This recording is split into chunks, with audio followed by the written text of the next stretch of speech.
Queridos irmãos, queridos amigos,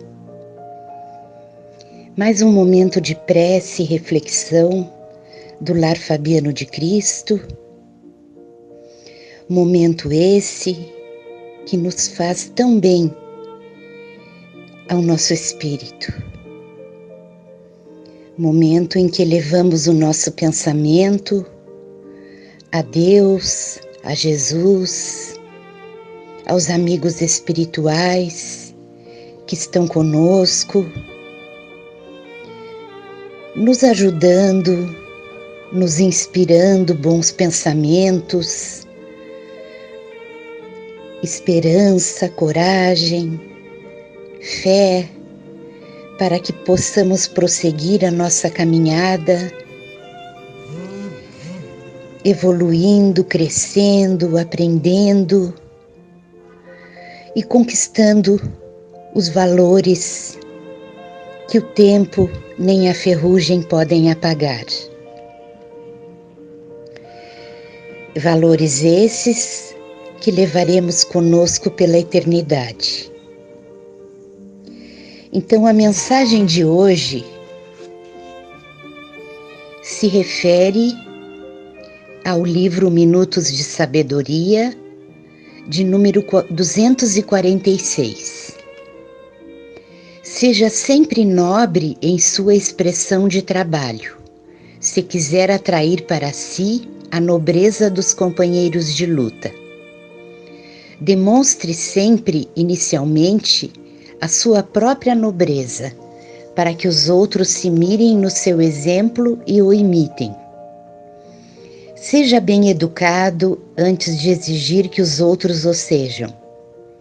A força do exemplo é a mais convincente e eficaz que existe no mundo. Vale mais um exemplo que milhares de palavras. Dê você, em primeiro lugar, o bom exemplo em sua conduta. Então nós, através dessa mensagem, fizemos um link com o Evangelho segundo o Espiritismo, no capítulo 17, Sede perfeitos, nas instruções dos Espíritos, o dever, o qual nós convidamos os irmãos para lerem, porque o nosso tempo é limitado e a nossa mensagem é um pouquinho longa. Então, o dever do capítulo 17 tem 7. Sede perfeitos. Então, a nossa reflexão é a seguinte: todos nós, em nossas atividades cotidianas, encontramos aquela que temos o dever de realizar. Seja por impositivos legais, de necessidades, aquilo que de fora se estabelece um comportamento esperado de cada um de nós. Da mesma forma, na pauta das nossas experiências espirituais, encontramos também o dever, como mecanismo de reajuste em relação à lei divina. O dever define a submissão que nos cabe a certos princípios estabelecidos como leis pela sabedoria divina, para o desenvolvimento das nossas faculdades.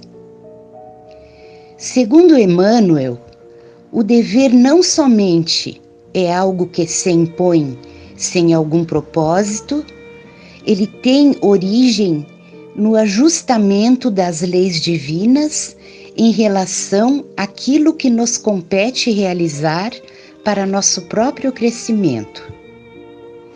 O dever, portanto, deriva não somente de uma imposição externa, mas de um desejo, de uma necessidade interna de crescer, progredir, de nos ajustarmos às leis divinas.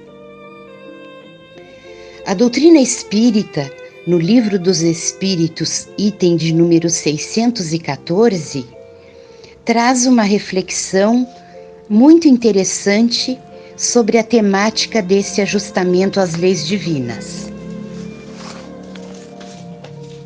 Kardec pergunta aos espíritos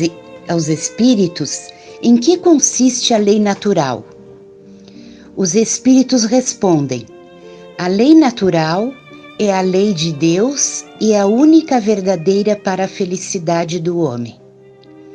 Ela lhe indica o que deve fazer e o que não deve fazer, e ele não é infeliz senão quando se afasta dela. O dever, então, em relação a essa lei, comparece na dimensão desse mecanismo de ajustamento a uma lei escrita para nossa felicidade.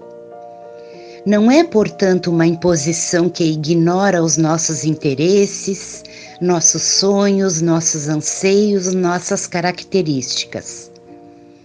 O dever, no capítulo do ajustamento às leis divinas, é algo que diz respeito àquilo que nós queremos numa dimensão muito profunda. Porque todos nós queremos ser felizes, todos nós queremos encontrar a paz, a harmonia nos nossos caminhos.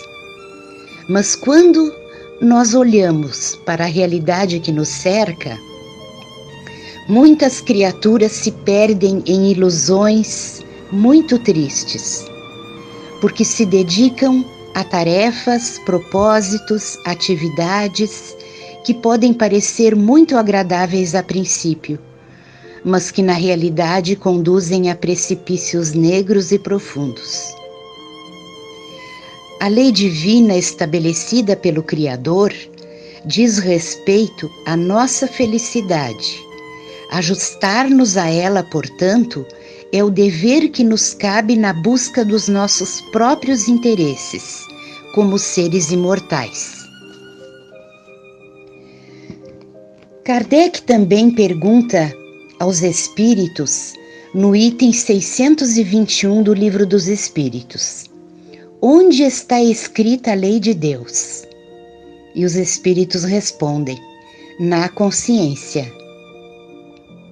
Não adianta, portanto, buscarmos em elementos externos. É preciso que consultemos nossa consciência, ouvir a nossa voz interior. A consciência é o livro onde a divindade escreveu sua lei. Portanto, o autoconhecimento é a via de acesso à nossa consciência para que possamos ali ler as leis que estabelecem o dever perante a nossa própria felicidade. Para que possamos nos conhecer melhor, reservemos um tempo, façamos uma análise de tudo que já conquistamos e aquilo que ainda nos falta obter na nossa pauta evolutiva. Não nos esqueçamos daquele que foi o maior exemplo do cumprimento do dever bem cumprido perante as leis divinas. Jesus, o nosso mestre, o nosso amigo e o nosso irmão de todas as horas. Quando esteve conosco na Terra, Jesus, de diversas formas, demonstrou aquilo que devemos seguir para alcançarmos a felicidade. Seus exemplos, vivências e ensinamentos ficaram perpetuados no seu Evangelho, nos convidando sempre a seguir seus ensinamentos. Então, meus irmãos, que possamos refletir, que possamos pensar, para que a nossa conduta, os nossos deveres sejam bem cumpridos, pois, como dissemos anteriormente, são esses os valores que nós carregaremos conosco e que ninguém tem o poder de nos tirar. São esses os valores que nos tornarão maiores ou menores no mundo dos espíritos quando desencarnarmos. Então que Deus nos dê forças, nos dê coragem, nos dê a boa vontade e a persistência de seguirmos o caminho do bem, de fazermos a caridade, de melhorarmos sempre a nossa maneira de viver, a nossa conduta, fazendo a nossa reforma íntima tão importante para que nós possamos alcançar a paz e a felicidade que tanto almejamos, cumprindo com nossos deveres. Que a paz do Mestre Jesus possa envolver a todos nós, a todos os nossos amores, a todos os nossos irmãos em humanidade, agora e sempre. Que assim seja.